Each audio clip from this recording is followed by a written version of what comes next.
Well, good afternoon. We don't actually have any funky music for this new show of ours. Three's a Crowd, the Northeast Footy podcast, but we are reunited, lads. Me, Absolutely. and Ryan. Yeah, woohoo! Look at it. What's going on with the colour of your face? It's the same colour as your hat. Oh, I know, because you inspired me because you said, "Oh, there's a touch-up thing," and I slid that baby all the way. It's 10:30 p.m. This is all natural. This is all natural, mate. So is this. For those of you tuning in, this is coming live on Rise BORO channel and on NUFC Matters. And the reason that we're doing this is because the three of us did a Northeast Football breakfast show last year for the full season. It was great, really good to do. Thoroughly enjoyed it. Great opportunity given to us by a mutual friend of ours. And unfortunately, it's not going to happen this season. And we only found that out over the last couple of weeks. And that was a bit of a shock to us. So over the last 4 days, we've decided to maybe give this a try and do one a week. If there's a thirst for it across the world and across the Northeast in particular, to do a Northeast football show. So here we are, gentlemen. I guess for purposes of people who are watching on NUFC Matters, right, because it was you and I who started, I guess, the show on our radio channel that we were working for. You know, it was good fun, wasn't it? Well, you're a BORO fan, but you're in Australia. So how did that come about?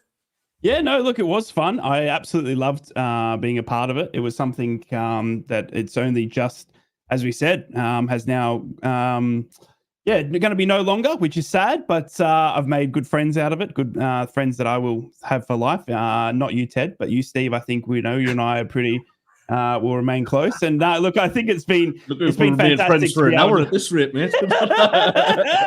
Come together like this. Look, we share a passion for Northeast football. We all support three different clubs, but you can tell if you've ever listened to the radio, the banter, the mateship, you know, we can take the mickey out of each other. We can take the mickey out of each other's team, but it stops there. It's not, violent. It's not hatred or anything like that. It's just three mates that love football and love their teams and, just want to talk about it with each other, really. And I think, Ted, people look at you and I in particular, the proper derby, and go, how on earth are these two lads ever going to get on doing a podcast? There's got to be, there's got to be a bridge too far. I mean, we had it last year. We did manage to play each other last year, which is, at this moment in time, is a rare event. We got the bragging rights, obviously Northeast bragging rights, but it was weird because obviously we were on the radio, would become pals on the radio, and then to actually be up against each other when we didn't expect it was quite weird. But I think Ride stole with thunder, really, hasn't he? We do it in the right way. Yeah, absolutely. Yeah, I mean, that derby we had back in the dewy slopes of January seems like a million miles away now, and I think. I guess you kind of almost felt a bit sorry for us with the whole debacle of what went on before the actual derby itself. We may as well have named the stadium after Jackie Milburn and kind of just went the whole hog, really. But yeah, I think it was kind of the derby that wasn't for us. We like to try and forget it, but it's about the crack, it's about the banter. That's kind of why it was a success with what we did last season. And I think it's why it'll be a success again. And I think people like to join in that banter when it's placed in the right way and done in the right way. I was going to say tastefully, but we've never been into that. That's going a bit too far.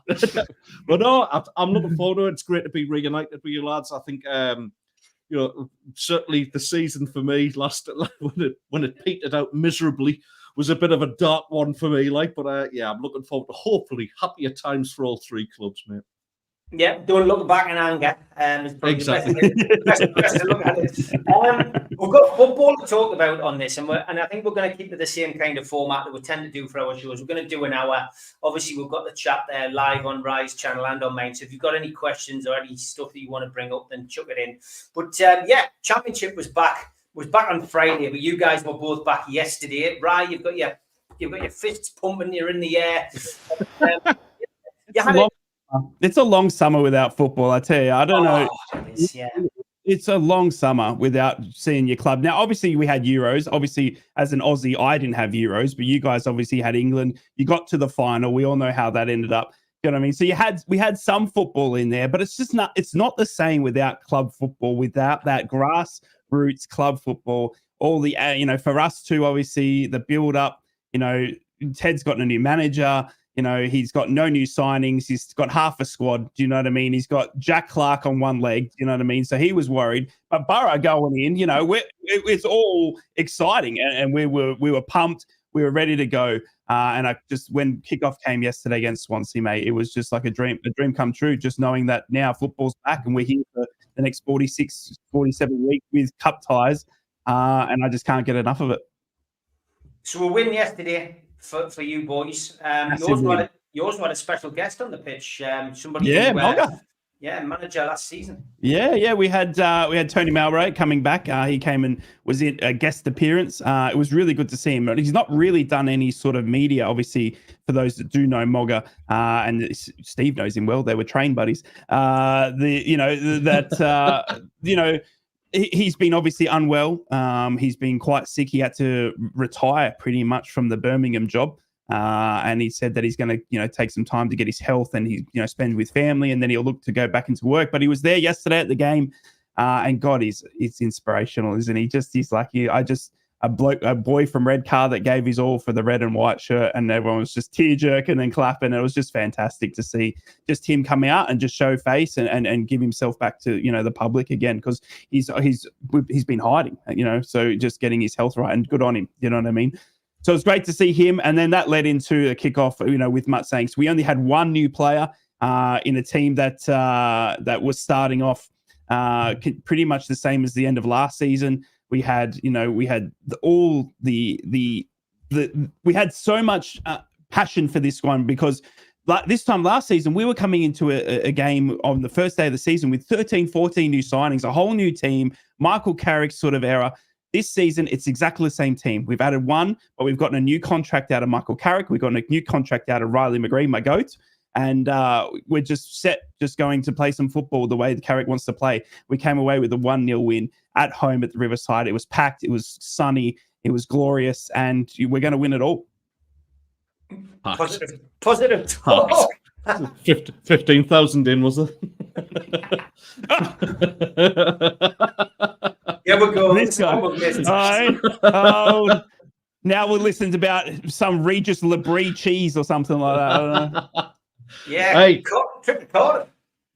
Went well. Yeah, do you know what? That was a really, really good performance. It was encouraging. The first 10 minutes were a little bit shaky, but listen, the Cardiff fans really get behind their team. They're a noisy lot. They love their team down there, and I honestly thought I was expecting the worst out of that, because we never seem to get anything away from Cardiff City.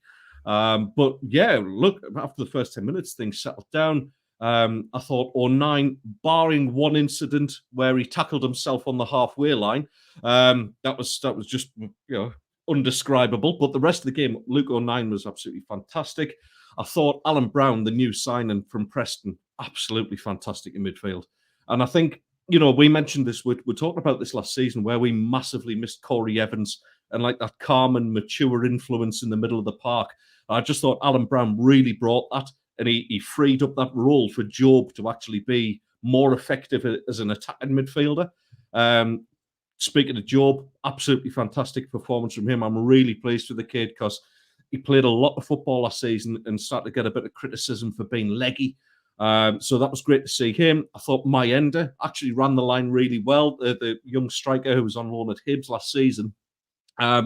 Very unlucky not to get a goal out of that. Great save from the keeper when he was one-on-one. But he led the line well, like I say, created a couple of opportunities, and I think he will get goals. Patterson is as good as ever. Bear in mind, we're still missing about 6 or 7 players out that squad. It doesn't look too bad. It doesn't look too bad. We're obviously, miles ahead of BORO in the league position already. The goal difference is looking great. Just blow the whistle now. I think we're second in the league. You are? I can't believe it. Yeah, just blow the whistle. Blow it. It's done. It's done. We need COVID. We need it now. Big old game for Sunderland, that, and because it's an away game. I mean, I watched it. Oh. I had an afternoon of football. We'll come on to the Celtic Cup in a bit, but I decided to watch the women's game on my laptop. I stuck Sunderland on the telly, then I reverted to the Charity Shield and watching Newcastle's game in the afternoon. So it was an afternoon of football on two different devices. But I did watch the Sunderland game, and to be honest, from speaking to Sunderland fans that I know, they were expecting the worst. They're expecting to go to Cardiff, be embarrassed. You know, the summer of discontent at Sunderland seems to have got a few of my mates down. They don't rate this manager. Could this be something a bit different, Ted? Do you think maybe there is sometimes when the chips are down and you think it's all going to go pear-shaped for teams like Sunderland and Newcastle in the past, they tend to surprise you, or you're not getting too carried away yet. Look, you can only judge it on the performance. I thought that the last friendly actually was a really good performance as well against Marseille. Marseille and no mugs. They've got some real quality in the ranks there. So to pull a draw back against them, there was some positives out of that. I just think Lebris, listen, it's all about results, and if he can get 2 or 3 wins early on in the season, in the first 3 or 4 weeks, there's going to be a bit of belief about the place. And I like the way he sets the team up. I like how honest he is about, where we need to improve. Yesterday, for all it was a really good, solid win, 2-0 away at Cardiff. You're going to take that all day long as the start of the season. So the way he speaks is he's very pragmatic. It's kind of like he felt we attacked a bit too much. But he was very positive about the way they were doing it, but we lost the ball a couple of times. And I'm going to get laughed at for this, but I'm getting Wenger vibes from him. I think he's a proper student of the game. I don't think he's going to be, smashing his feet through the whiteboards like what Roy Keane used to do. But I think what you're going to get is a calm, measured approach to the game. And I've got a good feeling about him. Yes, obviously, we're going to get a win on the first day of the season. That's going to help you with that positive feeling. But there's something about him that, without a doubt, they waited a long time to appoint him. He's here now. We've got to get behind him. It looks like things off the pitch are starting to come together. All the fans are delighted, obviously, about things like the shirt, the work that's been done at the stadium to actually improve match day experience. So, yeah, it has been a summer of discontent. We still haven't signed a striker. Don't get me wrong. We're not getting too carried away. But it's just signs that things are a lot better than where they were last time. Yeah, or what you thought. John Bircham, good afternoon. He says, do you think Mika is the real deal or just another false flag ride? Glad it's not just me monitoring the goal difference on day one, he says. Good on you to stick it to Ted, first and foremost. You're now my favourite. You win Viewer of the Day. We're giving out awards at the end. The other boys don't know that. I've just made it up, but you win.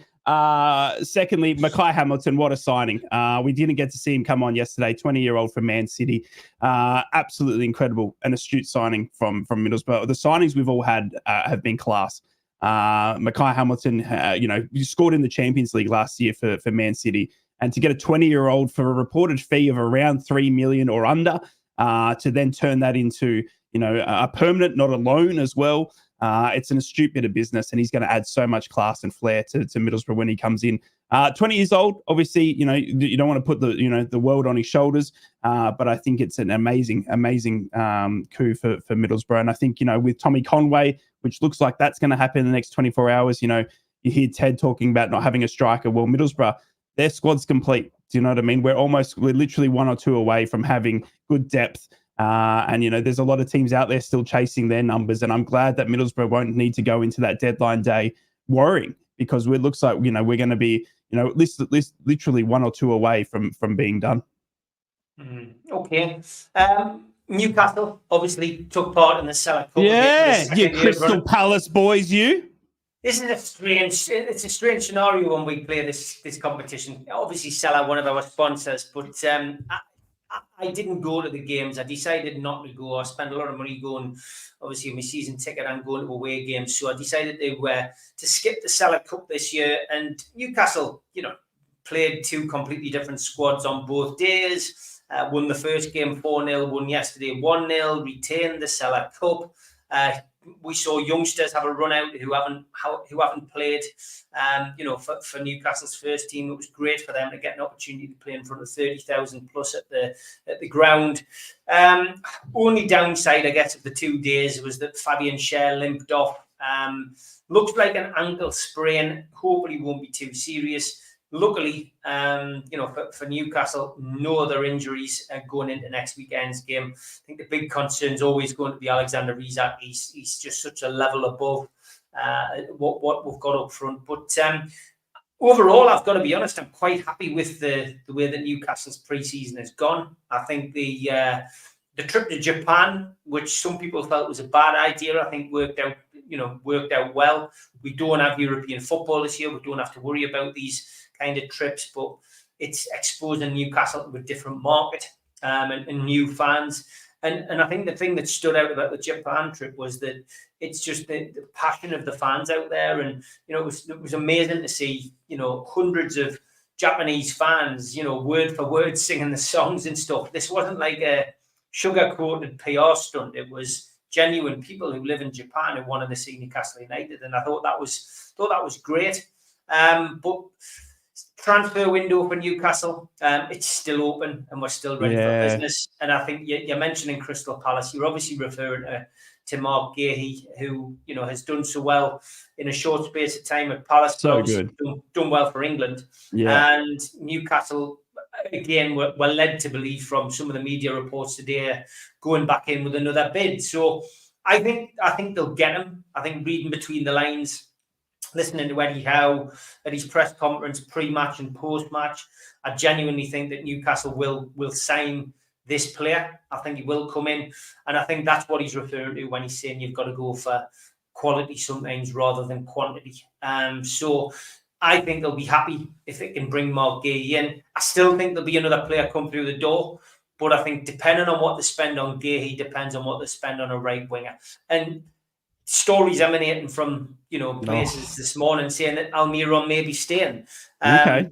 I think Murphy's pre-season form's been really good, but I think there's talk of Almiron's transfer being put on the back burner. So maybe they're happy with what they've got.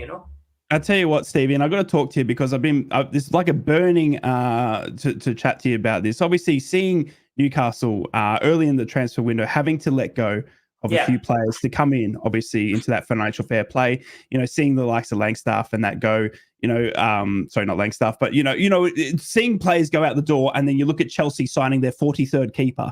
I mean, the Premier League is absolutely, it's incredible to see Newcastle having to sell to come in. And obviously, I get it, the revenue, it's revenue based. Obviously, Chelsea have been doing this a lot longer. Newcastle have obviously just coming into that sort of region now, with the Adidas sponsorships and all this sort of stuff. And I get the revenue, but does it still shock you? And I mean, how upsetting is it to see Newcastle doing the right thing, balancing the books and having to let these players go, and Chelsea are out there just throwing the money around that they're throwing around? It just baffles me how the Premier League's working in these current days.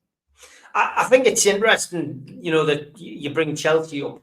Chelsea had a very cute owner in Abramovich. He came in just as John Hall and Freddie Shepherd were thinking about getting out. So he picked the right time to get into football. And that was the reason that John Hall left. And I think what he did was he certainly invested his money wisely. We all know the political situation between, Russia and Ukraine and the fact that a lot of these Russian oligarchs were, asked to leave England and he was one of them. And a lot of his money was tied up at the football club. So we don't know the full ins and outs of it, but what it looks like to me is it looks like he's been very cute in his investments. Looks like a lot of the money's been ploughed into buildings, hotels. We're not talking council houses here. We're talking Mayfair. We're talking things that are buildings that are the magazine. Tens of millions. We're looking at a guy here who's basically put everything in Chelsea's football club's name. So they will never be done, I don't think, for PSR or FFP problems, because literally there's just a a full portfolio of buildings that will be sold to bring in another striker. What annoyed us this week was the Man United situation where the COVID payments has been, you know, they received COVID payments, and it's such a tangled web, and you've got to be careful what you say, but it's alleged that they could have got away with a few things which Newcastle certainly wouldn't get away with, and that's the point you're getting at. So yeah, it does upset us that we literally are playing with a straight bat, and we're not doing anything wrong. I mean, look at Everton. Everton this morning, according to newspapers, they're going to get done again. Got some £6.5 million crazy. They should just give up and join the Championship. It's crazy. But it's crazy, Ted, isn't it? It is. I mean, this FFP thing is literally it's one roof for one and one roof for another. It is, and I mean, we've had this conversation so many times about like the spiraling costs of players. Even, I mean, even just what was it? The last 24 hours, Solanke has been confirmed as a Tottenham player. £65 million for a guy who's had one good season. 65 million, absolutely army prices. That. And I mean, he's not exactly bettering himself. He's gone to Spurs, so he's not exactly going to win trophies, is he?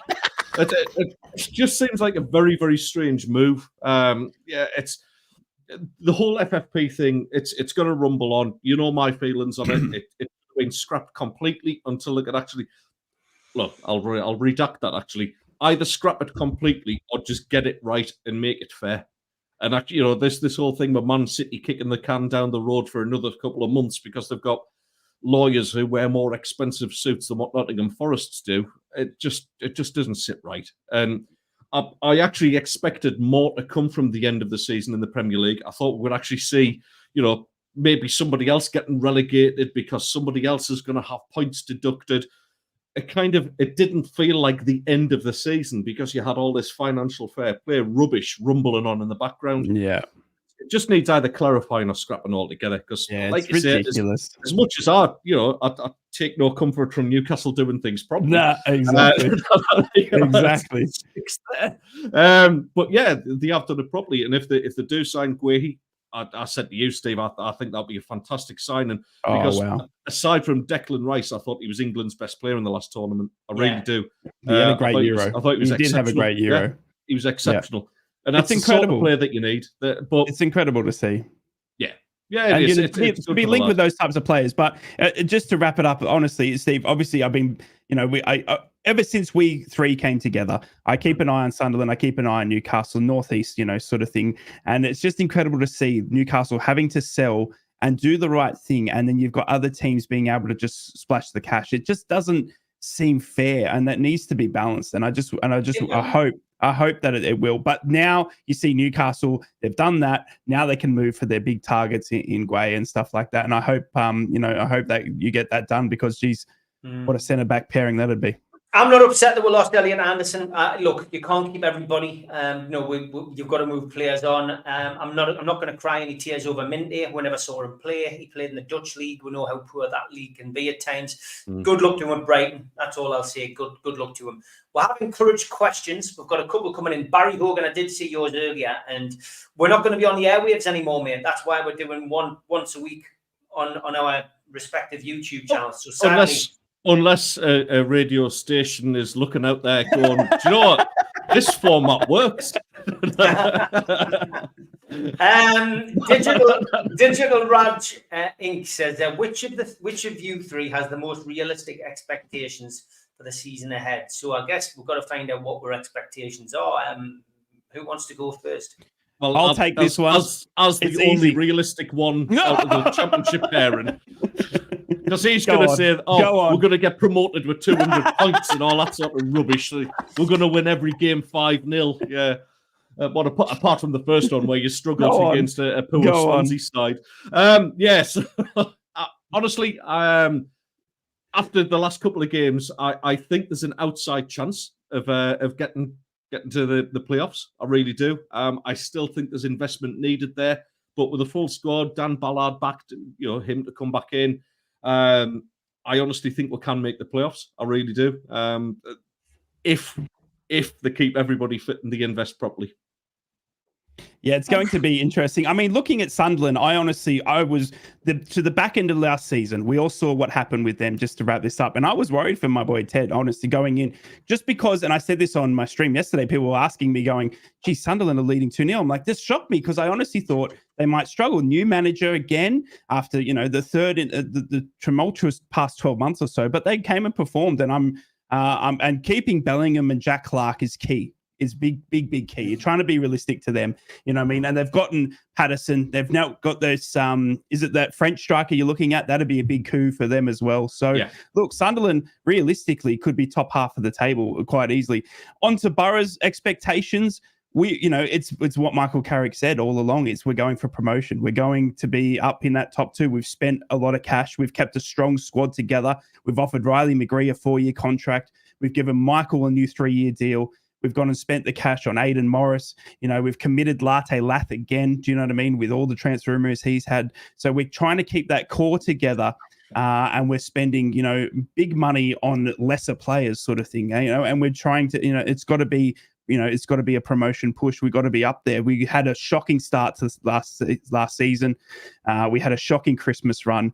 But everyone, inside the club, and I believe the fan base as well, would be talking, in that top 6 somewhere. I would say, hopefully, it's in the autos, but definitely in the playoffs. And if it's something less than that, then I think something's gone wrong, and we'll probably have to look into it. Okay, you're going to think I'm mad, but I think Newcastle will be in and around the title race this season, and I think they'll finish. I think they'll finish 3rd, and I think Newcastle will win the FA Cup this year. The FA? You've gone balls to the wall with this, Steve. I said before the podcast, don't drink, Steve. Actually, You've been at that Cypriot stuff that I bought you. With a little donkey on. It's got a little look, honestly, with a couple of big signings, the only thing obviously talking about Newcastle and we saw last season was if your injuries. You had the same thing as us with Middlesbrough. Newcastle had the injuries last season that really decimated your team. But this season, without Champions League, I think you've got a more relaxed schedule. And I think that's going to play a big part in being able to focus on the Premier League. Eddie Howe has committed to Newcastle. There was obviously links there with England, but I'm very excited to see what Newcastle can do. Obviously, we're Ted and I aren't in it, so go nuts. Please win the whole thing. It won't matter to us. It will matter to us, you know what I mean? Because then we'll have to hear about it. But, it just, I honestly think with a couple of astute signings, the only worry I've got still, and if you can, maybe you can answer this, is what happens if an Isak gets injured? What happens if what happens if an Anthony Gordon gets injured? And that's questions that are up in the air because it doesn't really, it doesn't mean anything. But if you lose those types of players again, then what have we got coming through? You've got that new Sheffield United, youngster, but is he the right man to then come in and take Isak? Because you don't think he's going to be the Isak quality straight off the bat. I genuinely think that Newcastle, the problem last season was conceding goals. We scored goals, like they were going out of fashion, and we've started the pre-season in exactly the same way. So I don't think that'll be an issue. Asula played well yesterday in the minutes that he had, scored a great goal in real time that wouldn't have been chalked offside. There was no VAR or anything yesterday. It was onside the goal. But yeah, he's going to be brought in as a the third choice striker. Wilson, I wouldn't be surprised if Wilson's on the bench at the weekend. But I think Wilson is fitter than he was. He's had that operation, and I think Newcastle will keep a hold of him now and probably let his contract run out at the end of the season. But they may do the same with Trippier. It's going to be interesting. There's been huge changes behind the scenes. I'm not even touched on it. We won't have time to touch on it today. But Amanda Amirdad's gone. They've brought a new sporting director in Mitchell. They've got a guy in to sort the injuries out, Bunce. So there's been huge changes behind the scenes at Newcastle. So listen, I don't think it's blind optimism. Newcastle have done well. They did well last season. They should have qualified for Europe. It was only because of the FA Cup result that didn't. And I think not having Europe is going to give them that opportunity. But you're right. I'm going to give you one of these. I'm going to give you one of these on Mitchell as well. What? Hello, Man United. You like him. Hello, Man United. Could have you bottled that one any harder than you did? You wanted Mitchell. That was your number one target. You then go and get Dan Ashworth. And guess who gets Mitchell? Hello, Man United. My name's Ryan. It's weird how that's worked out, like, isn't it? It's just all a bit. Yeah, it's just Man United proven to be a little bit of a circus all over again. Like it's very, very strange. Some people think I've been drinking Buckfast for breakfast.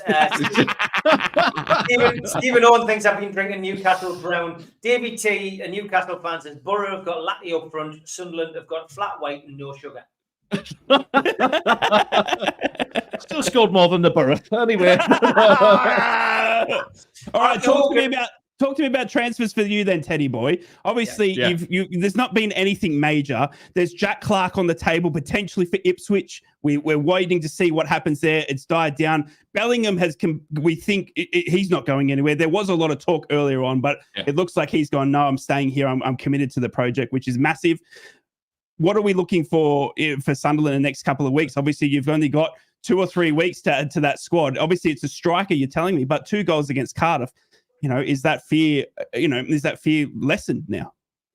No. To be honest, great content. No. Next question. No. No, I would say that we still need one. The problem is when we get a 2-0 win away from home like that and strikers don't score, Christian Speakman's probably sitting in the background counting his fivers going, oh, well, we don't need one. We're right. That's the worry as far as I'm concerned. I think we need an experienced striker in. Obviously, if we get the lad from France playing for Caen at the minute, if we get him, that's a good bit of quality there. He's also 31 years old as well, which adds some much needed experience to it. The Jack Clark thing's very interesting. He scored a good goal yesterday. It was a typical Jack Clark goal, cutting in from the left, onto his right foot, bending it in the far corner. What he's known for, I guess. And it was a bit of, I think Cardiff will be annoyed about that because teams know how to play against Jack Clark now.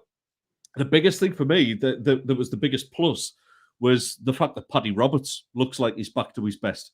And that gives us such a bit more dynamicism. Dynamicism? Yes, that's the word. Big words. We're better on both flanks. Having like sort of that dual threat and having somebody who can take the ball past players, it was putting an awful lot of pressure on Jack Clark last season. And it was pressure that was handled very well. He got 15 goals from playing left wing. Isn't too shabby at all. I just think we needed something to balance that up. I've just got a weird feeling we might just get away with this and keep him at least until January. It's the way it's looking. It's all gone quiet. You forget as well. He picked up that injury towards the end of last season down at Birmingham City. Where it was, I don't know whether it was like a fracture in his foot, but anyway, he came back from that at the end of the season. He didn't look his best at all. He struggled, to be honest with you. I think the only goals he got were penalties, and I just think that made a couple of teams kind of go, I don't know, I'm not sure. He's not going to go to another championship club. That's a given because nobody in the championship, maybe bar Leeds, can afford him. I know Leeds had to sell an awful lot of stuff though in the summer as well. So it's a Premier League move, if any. And I kind of look at the Premier League teams and go, well, who needs him? Ipswich, yes, possibly they love to go for forward players. They buy everyone they can. So that's the only one I can see. And if it's 23 million, look, it's 23 million, and then we've got to sell him. And you look at the likes of Mundell and people like that coming through. We have to unearth another Jack Clark. We can't keep these players forever. Similarly with Dennis Serkin. Dennis Serkin started yesterday. Amazing how much we missed him last season. A good player who can make the step up to Premier League. We've got to get used to the fact that potentially we're going to have to live life without these players and replace them. But yeah, it's all about money, and it's we know we're not going to spend big. That's the only issue. There's a couple of signings made. I'm very, very happy with the one about Alan Brown. I've already mentioned him once. But just to bring that experience in, somebody who's had 10 seasons in the Championship, a good, solid player as well. And listen, let's hold on to a couple of the young lads. I think, Jack Clark, it's 50-50 whether he goes or whether he stays. But Job, very encouraging to see him yesterday. And I think he'll be around for another season or two, Yeah. Chris Riggs as well. I mean, he signed his contracts. Newcastle were hovering around trying to sign him on. What are you expecting from him this season? A bit more first team play? Yeah, I think we will, Steve. I think he will get a lot more action. I think Lebris is kind of one of these who will maybe look to rotate the squad a little bit. He was known for that in France, certainly. I want to see Rig get more time. I was surprised and obviously very, very happy that he did sign the contract. He seems to have made Sunderland his home. We know that his family has ties to them up the road, of course. And yeah, listen, it wasn't just Newcastle in for him. We know that. It was the likes of Man United, Arsenal, Liverpool. We're all taking a look at him because he's got the ability to go and do that. And he's a player that for 17 years old plays like he's been in the game for years. At the decent level that he is.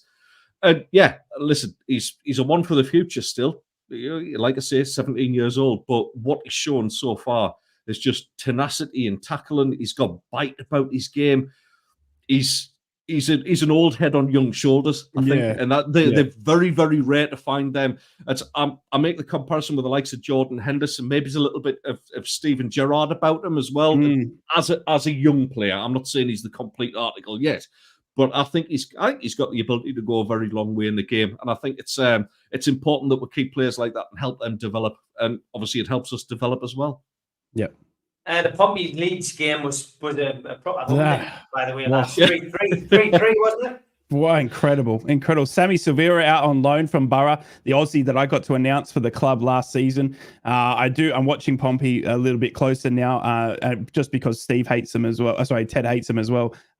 So it drives it up a little bit more. But yeah, seeing that game yesterday, obviously watched the highlights afterwards, and what a game. I mean, Leeds, coming off that playoff defeat, do you know what I mean? They're hurting. They've lost a couple, they've lost both their wingers, and they're hurting. Do you know what I mean? And to see Pompey coming up from League One into the Championship to push a team like Leeds, it just shows you the strength of the Championship.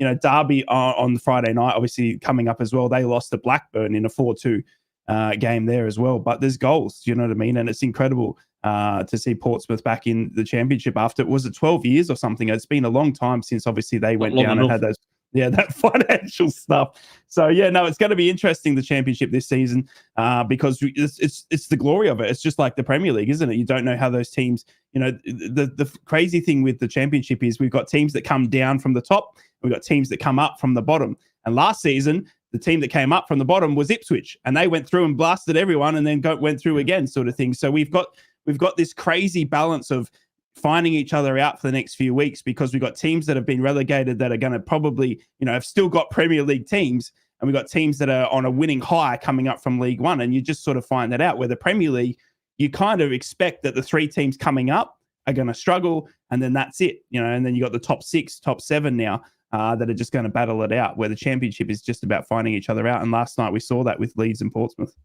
Yeah, we did.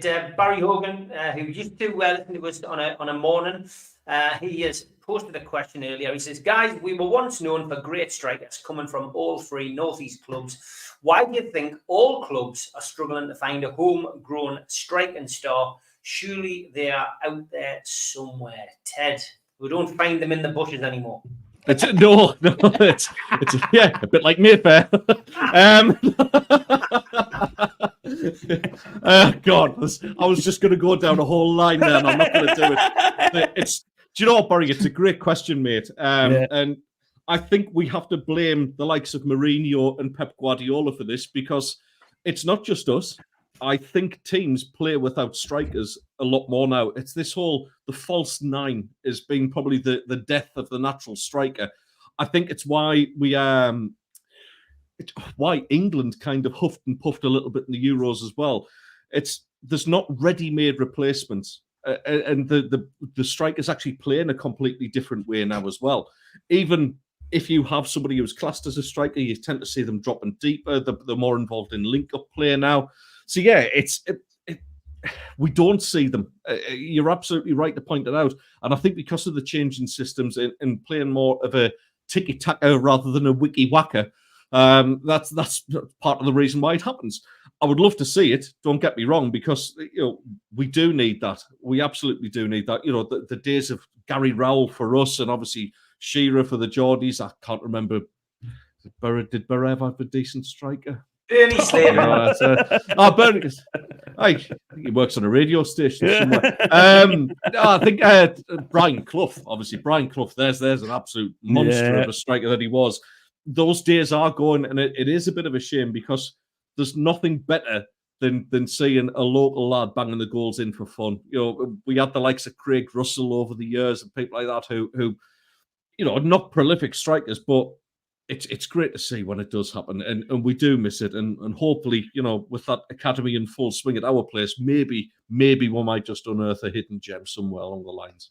Right, I would say probably Sunderland went down the same kind of route as Newcastle, especially when they were in the Premier League, of buying foreign talent. There was that kind of explosion of bringing people in, and just got to look at the likes of Ravanelli, I guess. Newcastle went with Clivert. There's some strange signings in our history, but is there any local lads, do you think, coming through at Middlesbrough? It's a great question, and Middlesbrough have always touted themselves on their academy. We've seen lots of our players come through the academy. We've got the likes of Hayden Hackney at the moment. In terms of the striking department, we've got Josh Coburn right now. Josh Coburn, who they're putting the world on his shoulders as the backup at the moment to Latte Lath without anyone coming through the door. So it's a great question, but are we seeing them hit the graces that we saw with other homegrown? It takes a lot longer for these younger kids these days, and it's a different game. It's a faster paced game. It's a different mentality. You know what I mean? There's a lot more to it than putting on your football boots now. Do you know what I mean? There's the science behind it and everything like that. And I think it's just different now. And these kids need time. And I hate to say it, but I'm waiting still to see the 19-year-old wonder kid come in and just blow everyone's socks off, because it's a gradual thing. Even with Hayden Hackney. Hayden Hackney was fantastic, but it was over a couple of months that we start to see Hayden Hackney grow into this player. And he's a homegrown talent in our midfield that we would probably, number one on the team sheet now. The likes of Josh Coburn is probably the same. And he's had some injuries and stuff like that. But homegrown talent is still very important to our three clubs, because we're a northeast. We're diehard in the northeast of England. Do you know what I mean? It's all football, right from when and it's all you talk about. It's all you live and breathe. So to have homegrown talent is so important, because that's what feeds our three clubs.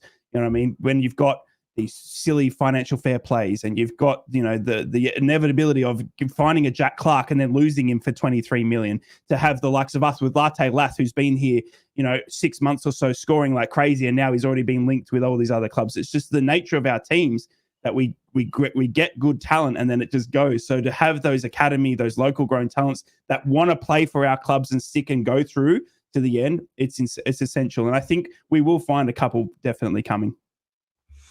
Yeah, I would agree. I mean, Newcastle have had a few over the years, like False Dawns, probably Paul Brayson probably springs to mind, had a great Northern League career, absolutely superb. Michael Chopra is another one who could have, I know. I knew you would like that one. I knew you'd like that one. But I dry heaved when you said it. It was like, he didn't do anything. Niall Ranger, yes, another big disappointment at Newcastle, who should have come through and done well. Andy Carroll made us a lot of money. He had one good season in the promotion season, but injury prone, and so we've had loads. But I mean, we got midfielders. We got lots of midfielders. One's got Lewis Miley, the other one's got Chris Rigg. We've got Hayden Hackney. So if you're talking midfielders, we're fine. Yeah, 100%. It's maybe it's something that they're doing in training, it's schools and that kind of level. But it'll change. I'm sure it will. Thank you, Sean. He says, love this three-way club chat. It's like turning the clock back to the three legends on radio. This show should become a weekly event. Well, that's the plan. Thank you. Yes, absolutely. We are going to do weekly. And Davey, who's a Newcastle fan, says, first time doing the show. You've got to keep it going. Great banter. And surprisingly, a lot of common sense. He was definitely looking at Rye there when he said that. From this half. Maybe common, but no That's sense. why they put Steve in the middle for a reason. That guy. Yeah. I'd mind that gap right. Yeah. It's like that. 2 years apart. Jake Curtin says Mark Gahey is starting for Palace today. They play Nantes at 3 o'clock. Was hoping he was going to be too busy signing for us. So there you go. There you go. Taking over. I still wouldn't rule it out. I still wouldn't rule it out. No, me neither. Nah. And Barry asking another question. He said, "Did I hear the rumor that the Scousers would accept 25 to 30 million for Bobby Clark? Would you bring him home?" Just listen. I'd love to see Bobby Clark at Newcastle. Yeah. I don't think he should have been allowed to leave. I just don't see where he'd fit in, lads. At Newcastle, we're talking about midfielders. We're top heavy in the midfield. You know, I mean, you can name Harvey Barnes, Anthony Gordon, Bruno. You've got Joe Linton. You've got Longstaff. You've got Tonali. You've got Miley. We've got both Mileys. You know, the list is literally endless.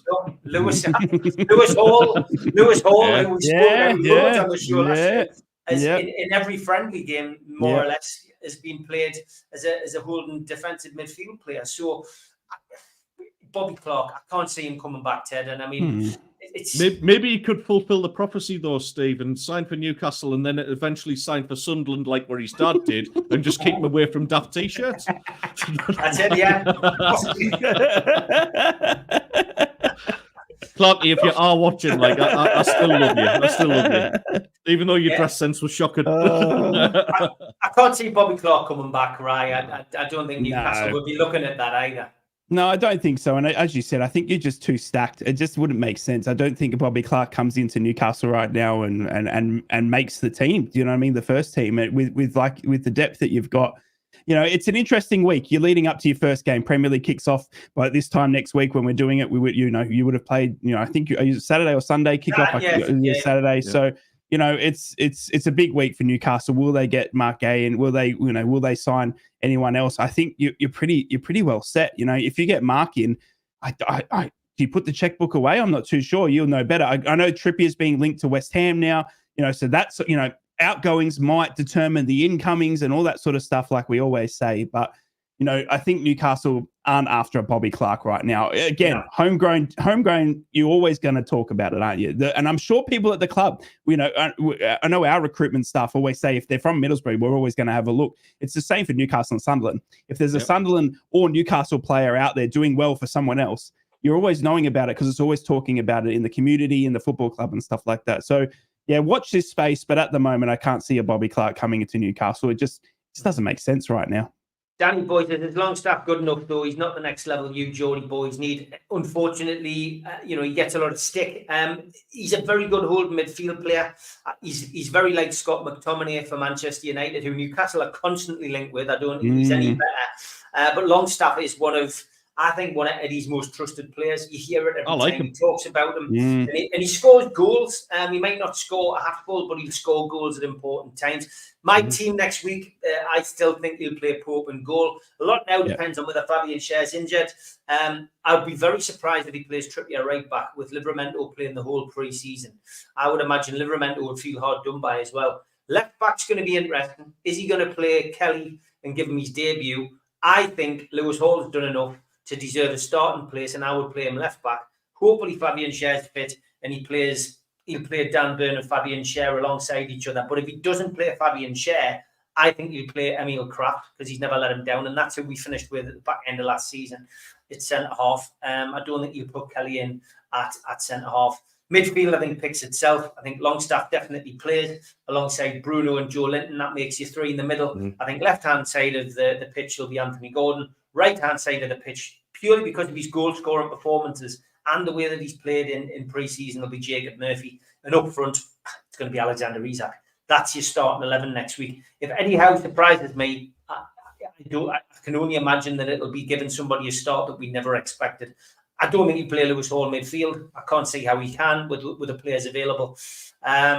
People are saying, what about Joe Willock? Well, I think Joe Willock will be on the bench if he's fit. He's got to be fit. So, and Peter is asking, would I start Lewis Hall in midfield first game against Southampton?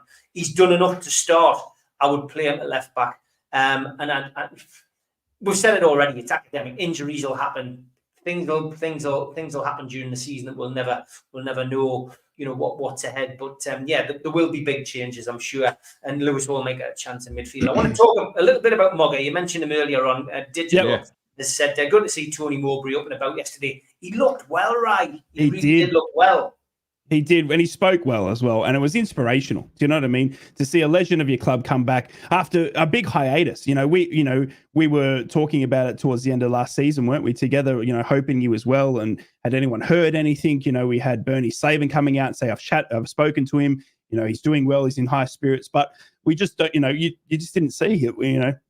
We saw the Birmingham announcement where he was stood down, and he's got to focus on his health and family. And it's this thing where you don't want to pry, do you? It's when it comes to health and family and all of that sort of stuff, take as much time as you need. But in the back of your head, you're going, geez, I hope he's all right, because you just don't hear anything. And then all of a sudden, kick off of the season, and there's your the absolute one of the most amazing characters that's ever come out of Middlesbrough in Mogga, standing there saying that, I'm doing well. I'm just a boy from Redcar that loved playing in the red and white. And it's a tearjerker. It's a fantastic moment to see with his family there, a local boy that's back. And he looks strong. He looks well. He looks fit. I hope that he gets a job soon. I'm sure he won't be able to work too long. Mogga's too good of a manager and too good of a man to not, keep a job. But maybe it's something that he's not looking at because of his health still. We just don't know. But to see him prior to the match was fantastic. It's better than looking over Sunderland and seeing Ravanelli there. Yeah. Davey T, Ted, come to you on this. He says the Toon Stadium issue is always there, stay or go. So bearing in mind the moves from Ersam and Roa Park, is it a good thing? So, how did you feel when they talked about leaving Roa Park, and how do you feel now? It's always an emotive one, because obviously I went to Roa Park first of all. That's where I started following Sunderland. I was mascot there, so I will always feel an affiliation with the place. Nothing stays the same forever. I don't think, this is going to be controversial, I don't think the atmosphere is as good at the Stadium of Light. I think the small, older grounds, as a rule, always generated much more noise anyway.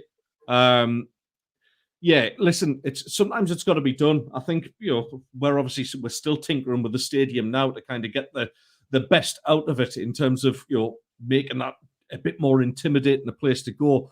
You look at the places like Southampton's old ground, the Dell, where it was just like a Sabutio ground. The stands are right on the pitch there, and it just created that bit more vibe. And I think we're always going to miss that, to be honest with you. It's just one of those things where progress has to happen, unfortunately. And it does take a little bit of getting used to. I still love the Stadium of Light. I still get a buzz every time I go there and walking in, and just, that sort of a lowered bowl where the pitch is, and I still get a buzz out of walking into a place. It is home. I love the ground completely. But you're always going to hanker after that original ground, because that's unbeatable. And anyone who's moved to a new stadium, ask Arsenal fans what it's been like since they moved from Highbury to the Emirates. It's not the same. Fantastic places to go and play football and go and watch football, but it's just not that traditional feel that we all grew up loving. Yeah, right. I mean, it's a bit unfair asking you. I mean, you did get an opportunity to come over and watch a Borough game when you were younger, but just from an emotional attachment as a fan, some people saying, David McLeod saying, not really a fair comparison. Both Roker and Ersam Park was falling a bit. Ersam Park was anyway. Yeah, exactly. David's hit the nail on the head. I mean, to see smaller stadiums where you get a better atmosphere. We saw that in pre-season when you travel to Harrogate Town and stuff like that, where they're right up in your face, and it's this lower league sort of ground. You watch it with Hartlepool, just up north from us, sort of thing. So these types of grounds and facilities are bygone, because it's just so futuristic. We spoke about last season, didn't we? All I think one of our most common topics was digital ticketing. You know what I mean? It's the way that it's moving. It's digital ticketing. It's digital this. It's digital that. Phones and platforms, and the stadiums are moving in that technical region. I saw a question earlier: was there VAR in the Championship? There's not. But you can guarantee in a couple of years, probably it's going to be, sort of thing. And these older stadiums, will start to have VAR introduced, which is more money and technology again. So, yeah, it's look, Roa Park and Ayresome Park were falling apart. I mean, we saw, pictures. They were old. They were run down. And we both as football clubs trying to succeed, you got to remember at the end of the day, football clubs are also businesses, aren't they? Do you know what I mean? They are a business. They have to stay afloat, and to do that, ticket sales, people in the door having a good experience is part of that package. And being part of that package, you have to have a brilliant, well-maintained, hello Man United, home stadium.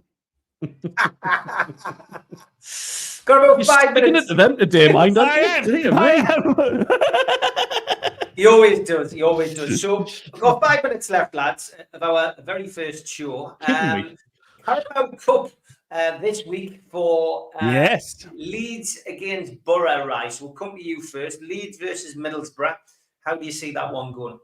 Yeah, it's going to be an interesting game. We saw Leeds obviously drawing 3-3 yesterday, so they're going to leak some goals, but they're also potent in attack. We saw a well dug in 1-0 win and victory by Middlesbrough. I dare say Carrick rotates a little bit. We've got the likes of Makai, Hamilton, and all that sort of stuff that didn't feature at all.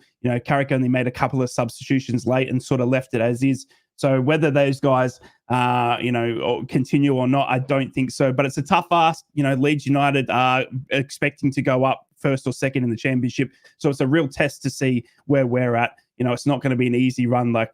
We had a touch wood. I mean, I will admit it now. Last season, our Carabao Cup run was amazing. We ended up going down to Chelsea, but we had a bit of an easier run heading in. Well, this time, if we go through, get past Leeds on Wednesday, then it's going to be a big job. But I'm up for it. I think we've got the squad and we've got the talent now to match it with Leeds, because if we're talking promotion, we're talking being higher into the table, these are the teams we have to match it against. Okay, Preston against Sunderland, Ted, which is your Carabao Cup game. You play first, of course. So how do you see that turning out? Let's go out in the first round and get on with the league. Honestly, doesn't interest me this season. Preston is shocking, though. Well, yeah. I never like to jinx it. I'm not going to slate the team that we're going to play in a couple of nights' time. Because when the tonk us 3-0, because we'll put when we'll put the under-16s out to play against. True, he rotates. I wouldn't be. No, I don't think we'll see a big rotation from Regis Labrise, to be honest with you. I think he'll want to have that starting 11 gel a little bit more. So I think if everybody has come through that, we've got the likes of Ekwa, who didn't get on the matchday squad at the weekend, but we'll be looking to kind of get back into fitness as well. So maybe a couple of subtle changes. But honestly, I want to be out of the cups as soon as humanly possible and crack on with the league. That's got to be the focus. You just don't want too many games. We know what it's like. I'm forever the optimist. I'm getting oh, Stephen, honestly, I'm just a realist. I know, obviously, yeah, we love cup games. Don't get me wrong. I just don't want to be drawn against the Max again, to be honest. No, bring it on. Bring it on. Get us out. All right, that's your cup games. You both got games at the weekend. As have Newcastle, our Premier League season kicks off. Derby have got a tough game against Middlesbrough coming up at the weekend on Saturday, Rice. So give us your prediction for that one. Yeah, it's going to be interesting. We watched on Friday night them getting beaten by Blackburn 4-2. Look, they looked a little bit threatening going forward, but in defence they looked shocking. And Derby have got a lot of negativity around them at the moment. Have they made the right signings coming to championship? They don't want to bounce straight back down. But as a team, like I keep saying, we've spoken all pre-season about targeting promotion. These are the teams we need to beat. It's going to be obviously a backup. We're going to have a midweek game against Leeds, so you're going to have to see some rotation. But with the likes of Makai, Hamilton coming in, hopefully Tommy Conway from Bristol, which is the rumor at the moment that's bubbling away pretty close. That's another very, very astute sounding striker signing. So hopefully we got the squad now to rotate. Touch wood, we don't have the injuries, and then we should be beating teams like Derby. Obviously, it's away from home, won't be at the Riverside, but look, I'm expecting an easier victory for Middlesbrough going into next weekend. Okay, Newcastle play Southampton first game of the season. I think Newcastle will go nap. I really do. I think they'll. I think they're going to go for goals, and I think Isak will be the man. I think it'll be a Premier League hat-trick for Isak in the first game of the season. He's going to set down the gauntlet for Haaland with the top goal scorer trophy on offer this season. I'm going to go for a 5-1 win for Newcastle. If Mark Gahey doesn't sign, I think if Mark Gahey does sign, he'll make his debut and we'll keep a clean sheet. It'll be 5-0. Wow. So Sunderland are at home on the Sunday. 12 o'clock kickoff, one of those awful kickoff times, Sky Sports game. But yeah, they're playing Sheffield Wednesday. So what's your prediction for that one, Ted? Yes, sorry, Chef Wed Kev. You're not going to like this. If you'd asked me about 3 weeks ago, I would have been really, really not looking forward to this one. I think Danny Roll obviously signed that new contract. They've made some really good signings. They have. They've spent. They have. I actually genuinely think that Chef Wed will actually be up there in the playoffs, in and around there by the end of the season. 100% agree. They're a good side. They play good football. I just think, just with that little bit of bounce of confidence, depends how the cup game goes, of course. But I just think with that little bounce of confidence, I think we'll sneak a win, and I think we'll get a 2-1 win. I also think I do genuinely think the Mags will destroy Southampton. But I think Ross Stewart will get on the score sheet just to rub it in a little bit. if he can stay fit long enough. You know? Is that before or after he sings Maggie May? Good afternoon, millennials. We've got to mention about their away kit, which is absolutely horrific as well, Steve, that you sent now a little WhatsApp chat. Dear me, that is awful. Awful. Wow. Well, that's it, lads. First show over. People are asking when we're going to do it. Barry was saying when we're going to do it. I think it suits us to do it on a Sunday. Obviously, fixtures pending for most people. Yeah. So we'll be chatting backwards and forwards in the WhatsApp group and share. We'll come up with a time. But Sunday seems to be the best day. We'll just have to work it around people's availability. But yeah, we are going to do it once a week. So thank you for tuning in. Lots of lovely comments. Thank you guys. Thank you so much. Thanks for the Newcastle, Sunderland and Middlesbrough fans for tuning in as well in their numbers. Lads, take care. See you next week. See you next week. See you later.